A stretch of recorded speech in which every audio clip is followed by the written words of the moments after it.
Coming up on OwlSports Update, a look at the Eagle Championship that was held at Temple for the first time ever. I'm Kayla Levine. And I'm Zay Quinn. Temple hosted some big-time sports personalities this past week. Later in the show, I'll fill you in on all you might have missed during Temple's annual Sports Media Summit.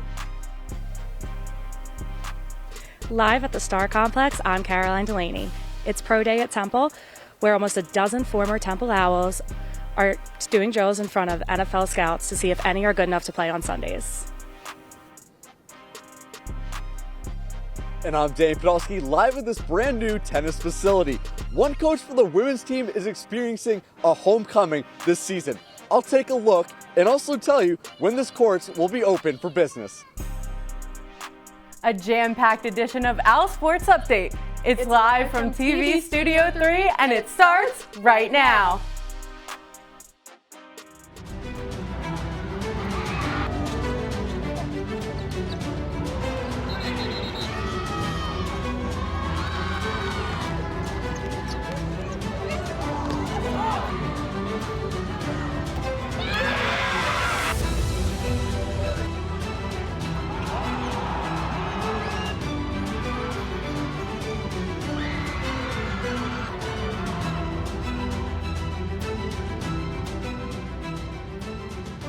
Hello everyone and welcome back to another edition of OwlSports Update. I'm Sarah Winton. And I'm Sam Cavone. We have 6 sports to cover on today's show. The portal is open and already transporting basketball players out of Temple. Athletes are flipping out about a championship meet being held on North Broad for the first time.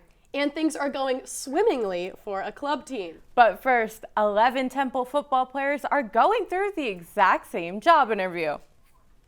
It's been 16 weeks since the last football game of the 2024 season. Now, 11 Temple players are trying to prove they can play at the professional level. This group is participating on campus in the annual Pro Day event in front of NFL scouts.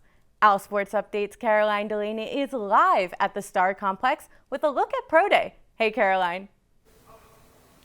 Hi, Sam. There are about 24 NFL scouts on campus today. It's a tryout of sorts to see if any Temple players are good enough to play on Sundays next fall. The morning started with measurements and physical testing, such as height, weight, and wingspan. They did the bench press and broad jump.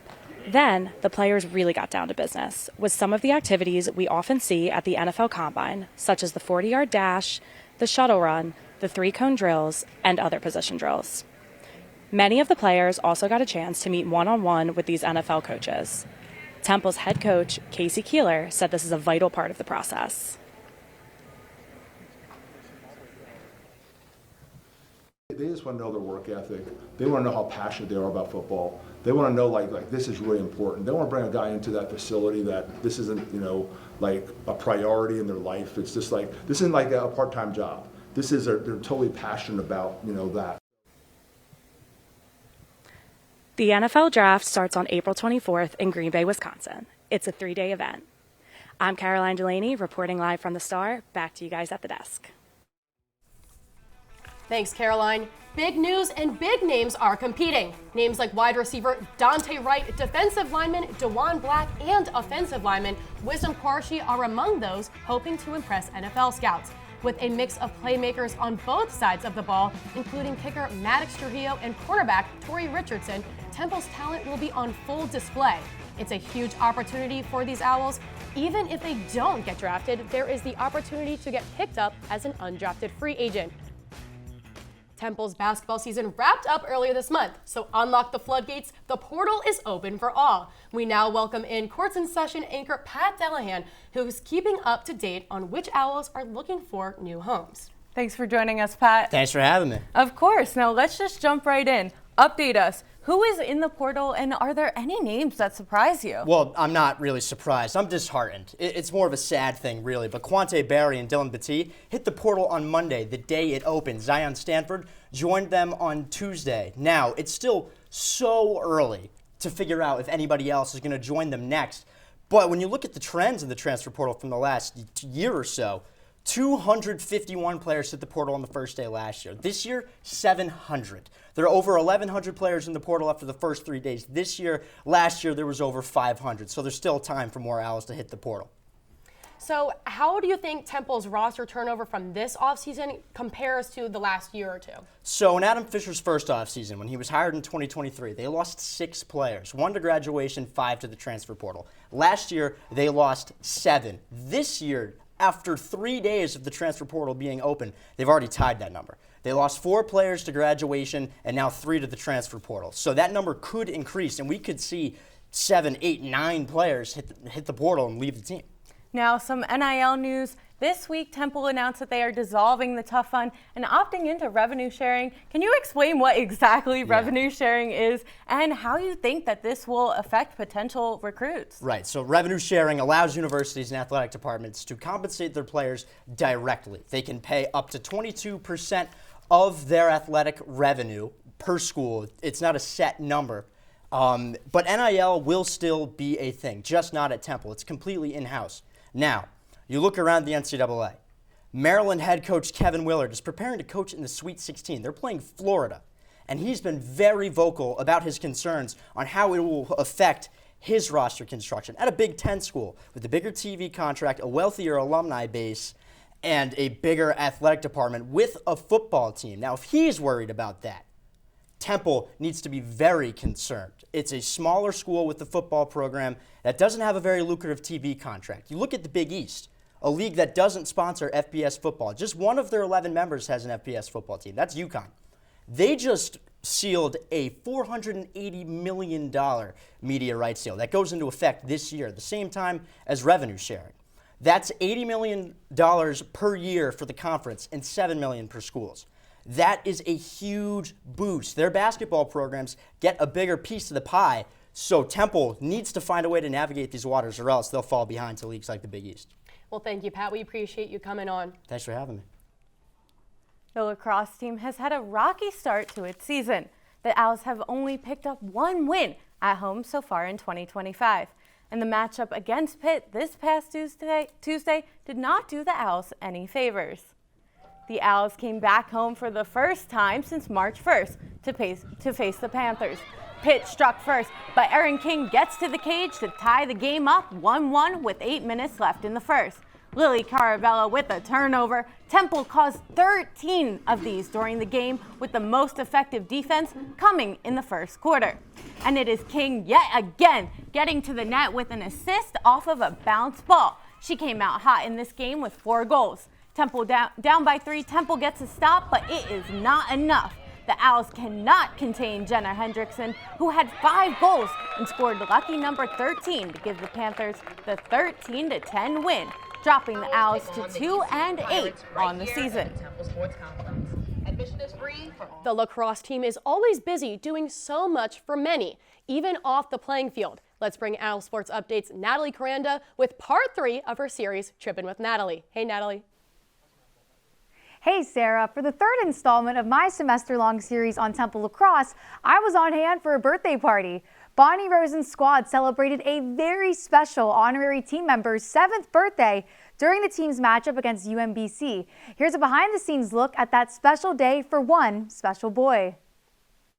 Many teams share a common goal of winning games. But there is so much more to any Division I sports team, and that includes supporting the local community. This is one area of focus for Temple lacrosse. Number 5 is Ryder Heckman, the team's honorary team member. The Owls welcomed him in 2023 through the Friends of Jacqueline Foundation, a nonprofit that pairs children with brain tumors to local high school and college teams. The goal is to improve their quality of life and to raise awareness. Bonnie Rosen's squad celebrated his 7th birthday during the matchup against UMBC earlier this month, and it was a party.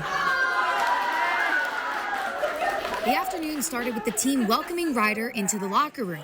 They gave him some gifts, then continued to dress him for the game. Ryder then led the Parliament to the field and warmed up with the team. He was in the tunnel and part of every timeout strategy session. At halftime, Ryder's mother, Marissa, had a chance to tell his story.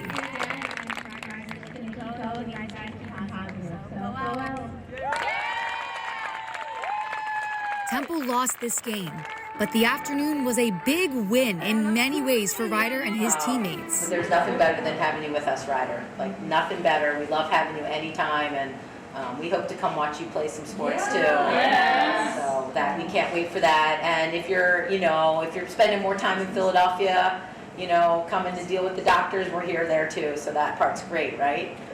Right? So anytime, let's give a big, big round of applause. This might be the final time the Owls see Ryder this season, but the locker room doors are always open for a return visit, birthday or not. 1, 2, 3. Go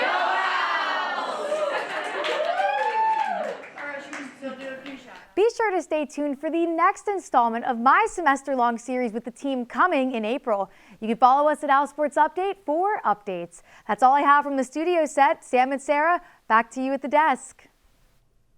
Thanks, Natalie. We are looking forward to seeing your next piece. But we are now up against our first break of the show. Don't go anywhere. When we come back, we'll be jumping into a gymnastics meet that Temple hosted for the first time. And they did so in a new arena. Stick around, OwlSports Update will be right back. Welcome back. Temple Gymnastics hosted 4 other schools over the weekend, and OwlSports Update's Kayla Levine was there to see the entire event go down. Live at the studio set is Kayla with the details. Hey, Kayla. Hey, Sarah. Over the weekend, Temple's women's gymnastics team competed in this year's Eagle Championship at the Leah Center. The day was filled with 4 different events and fans from all 5 schools that showed out for their teams in one of the biggest meets you will see on campus. 5 schools, all on Temple's campus for the first time in this conference championship meet. It's the Eastern Atlantic Gymnastics League, also known as the Eagle Championship. Rowan, George Washington, New Hampshire, and Long Island University joined Temple at the Leah Center for this one-day event to crown a conference champion. The day included 4 different events: bars, beam, floor, and vault. Each team, while competing at their designated events, were also cheering on their opponents. This past Saturday's meet at the Leah Center for the Eagle Championship not only brought a second-place win for the Owls, but had a sense of community between 5 different universities. One thing about this team is that I've never really had a team like them before. They've seriously brought me in with open arms, and it really showed. Like, if I ever need to talk to someone, they always have my back, and vice versa. The day was filled with success for many, but the graduating seniors were a key component of this competition. I'm so glad we got to host this year, especially for our seniors. Like, hosting their senior year, I feel like that's really special for them. The team portion of the season is over, and for many Owls, being at home was a perfect ending. As the day concluded, we saw 7 different Owls place in the top 10. Both Renee Shugman and Summer Ruski placed 7th and 8th in the all-around. Kristen Johnson and Renee Shugman both tied for 3rd for their floor routines with a score of 9.9. Grad student Brooke Donabedian had a 2nd place performance on beam with a score of 9.875. She was the highest placing Owl of the day, and finally Temple as a whole placed 2nd overall for the day with a score of 195.775. On a down note, this is the last meet of the year for any Temple gymnast. No Owl qualified for the regional tournament. I'm Kayla Levine, live from the studio set. It's time for me to send it across campus. That's where OwlSports Update's Danny Podolsky is standing by with news on a grand opening for Temple tennis. Hi, Danny. Thanks, Kayla. Temple Tennis is preparing for its grand opening of its new tennis facility this Friday. The new courts were built in the fall, and with the weather theoretically getting warmer, it's time to cut the ribbon. One coach for the women's team in particular will be excited as he has completed his journey back to Philadelphia. It's a homecoming for women's assistant tennis coach Arsenio Colbert. The Philadelphia native left the city to play tennis at Norfolk State in 2009. After his playing days ended, he went into coaching at schools such as Clark University in Massachusetts and Arcadia just down the road in Cheltenham. And finally, his most recent stop at Temple, back in the city of brotherly love. I've just become closer to family, get back to my roots, which is Philadelphia, and help a tremendous program like Temple. For Arsenio Culver, it was not just about the coaching opportunity. He wanted to bring his family back to the city he once called home. On the court, Culver is tasked with leading practice every morning, placing emphasis on grit and determination. Culver's coaching style has allowed him to shape a program on the court in the same way the city shaped him off the court. But with him, the minute he's on the court, he's screaming, he's hyping us up, he's always happy, positive. And he kind of gets each and every one of us, our styles and stuff, so you can see him change for each and every one of us. Culver brings not only his coaching style to the court, but also some local flair. That might even include cheesesteak recommendations. It's the best way for him to show off how much it means to be back at home. Yeah, no excuses, no explanation. Give it your all. You know what you play for. Arsenio and the women's team will hold its grand opening of these courts this Friday when they take on Siena College. The team currently stands at 4-11 on the season with 6 matches to play before conference championships begin on April 14th. That's all I got. Live from the tennis courts, I'm Dave Podolsky. Sam and Sarah, back to you at the desk. Thanks, Danny. It is now time for our favorite part of the show. We asked, you answered, and now it is time for Who Gives a Hoot. After your votes on X, we've got 2 Temple athletes to highlight this week, and they are gymnast Brooke Donabedian and fencer Anna Novoseltsova. For our first athlete, we have gymnast Brooke Donabedian. Now, you guys clearly follow Brooke because she got 47% of the vote on our poll. And she has been a force both on the floor and also on the balance beam since joining the Owls. A Washington State native, Donabedian has qualified for the NCAA regionals every year since she was a freshman here in 2020. And she holds multiple first-team All-Eagle honors. She even tied the school record on floor with a near-perfect 9.95. Off the mat, Donabedian is just as impressive, earning her degree in sport and recreation management and now pursuing a master's degree in communication management. Now for our second athlete, Anna Novoseltsova has become one of Temple's top fencers here in her 4 years. The senior foilist is the 7th person in program history to qualify for the NCAA championship for 4 straight years. We'll get into that more in a little bit. Novoseltsova has recorded 178 victories in her time with the Cherry and White. This is the 9th most in program history.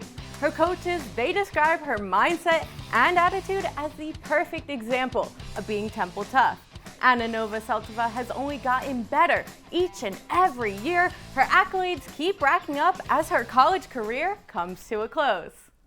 We are out of time for this edition of Who Gives a Hoot, but watch our X account at OwlSports Update to vote on the athletes for next time. This edition of Who Gives a Hoot may be over, but we are not done talking about Anna.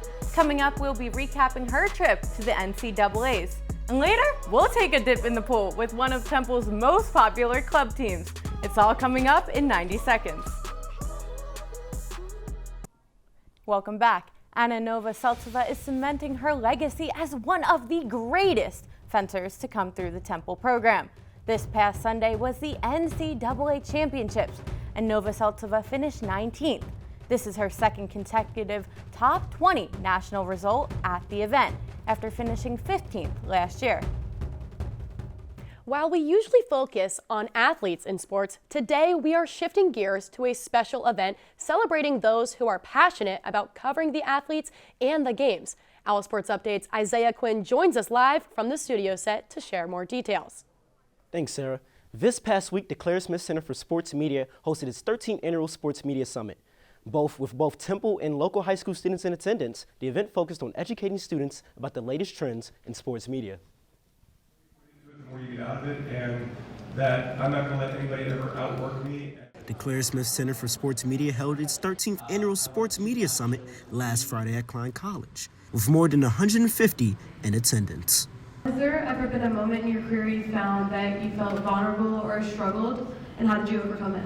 The event was dedicated to exploring the latest trends within the sports media world, giving students a chance to speak with former alumni and industry experts. These are really cool events. I think being able to connect some students with people, who have come through these halls and, graduated from Temple, I think that those connections are really valuable. It's one of the things that's super important. Speakers included Crossing Broad's Kevin Kincaid, Eagles insider Dave Spadero, Fox 29 anchor Breland Moore, and others who provided insights on sports coverage in a rapidly changing media landscape. Ready for a new challenge, and I wanted a challenge. This is the second year the event has been held right here at Klein College, with all the other years being held at the Student Center. Either way, this year gave returning alumni the opportunity to return to their old stomping grounds and see how it's evolved over the years. Breakout sessions gave students a chance to learn about specific areas of sports media, including coverage of women in baseball and industry insights beyond the field. Covered this team, it was pretty special. We actually didn't have the summit when I was a student, which I think is a testament to how far the sports media program here at Temple has grown. The summit was a part of Claire Smith Center's ongoing efforts to connect classroom learning with professional perspectives. By the way, the exact reason this year's event was held in Annenberg Hall instead of the usual Student Center was due to the Eagles. Klein College originally scheduled the event for February 14th, the same day as the Super Bowl parade. Reporting live from Studio Set, I'm Zay Quinn. Sam and Sarah, back to you on the desk. Thanks, Zay. We're swimming away into our next break, but don't go anywhere. We still have so much more to cover before we wrap up. When we come back, I'll dive into what the club swim team is all about. Stick around. Welcome back. Most club sports at Temple work very hard to add students each semester. But for club swimming, the team's numbers are so large, it's actually hard to keep track of everyone at practices and at meets. The Temple Club Swim team isn't just another sport on campus. It's one of the most popular club teams at Temple, boasting a roster of 64 athletes. I've never felt alone on this team. We all stand up for each other, we all look out for each other. It's a really good community. Unlike most team sports, club members operate independently, meaning swimmers train and compete as individuals while still representing Temple on a national level. We're really acting like a team this year, and it's been a great time. The team practices 3 times a week, lifts on Mondays, and even plays water polo after meet weeks to keep things fun. But with a team this big, there just isn't enough room in the pool for everyone at once. So they break up into groups for most practices and meets. The people who want to swim and show up to practice are the people that are swimming in those meets. This season featured impressive performances across the board with standout individual achievements, including junior Gianna Short, who holds a 26-second 50-meter freestyle. The team even qualified for regionals back in October. The team just wrapped up its season with a final meet at Pitt on March 22nd. But even though the competition is over, the team will continue to practice until the end of the semester. Some swimmers qualified for nationals, though the team opted not to attend due to the long travel. As the team reflects on its progress, the Owls are also preparing to say goodbye to at least 10 graduating seniors. With several key swimmers leaving, the team is looking to bring in new members and continue building on its success next school year. That is all the time we have for this edition of OwlSports Update. Thanks for joining us. Be sure to follow us on socials at OwlSports Update. Until next time, I'm Sarah Winton. She's Sam Cavone. Have a great weekend and stay safe.